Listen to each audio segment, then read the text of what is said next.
Hi everyone, just a quick how-to on how to use Prym's Fray check. This is a great little product for stopping things fraying. There's all sorts of different things that you can use it for. One of the main ones I use it for is when you're adding a fastener, anywhere where you have to make holes through your fabric, as in a fastener like this, a magnetic fastener. You put lines onto your fabric where it's going to sit, cut them with your seam ripper, and then obviously that makes little holes in your fabric which could fray over time.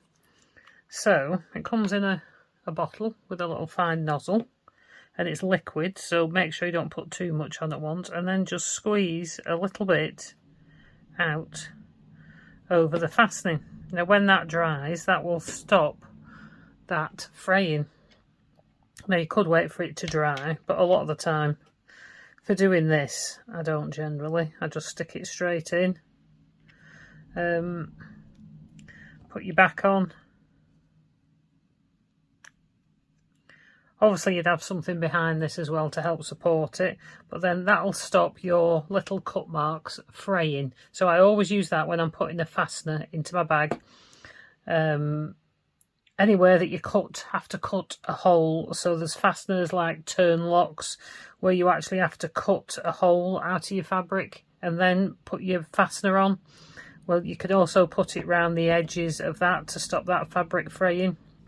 Buttonholes are another way that you can use it. Once you've done your buttonhole and you've cut the hole through the centre, if you're worried about that fraying, especially if you're using quite a fine fabric, you can add a bit of fray check around the edge of that, and then I would leave that to soak in and to dry. Set that aside to dry, and then that should help that stop fraying. It is washable.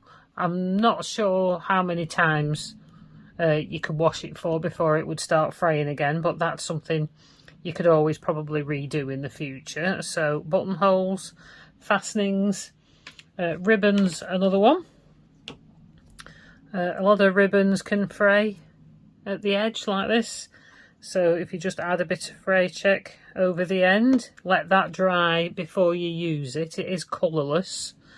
And it does tend to disappear. Just don't put too much on. I've put too much.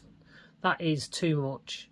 So don't put too much on. Just put a little bit on the end, and that'll stop your ribbon fraying. Some ribbons you can just use a flame and melt the end, but that's not possible with all ribbons. So you could do that with this as well.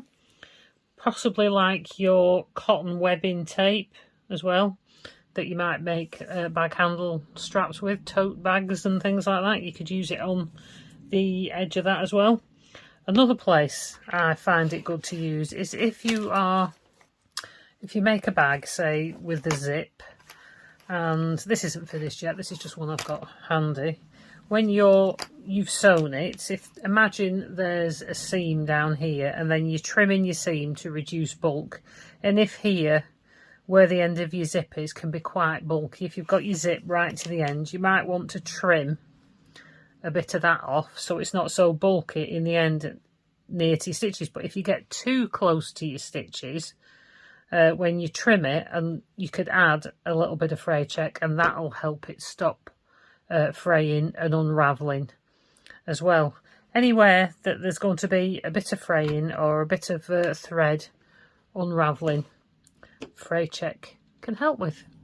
So that's your fray check. Doesn't really come with instructions, but hopefully that will give you some ideas on how you can use it.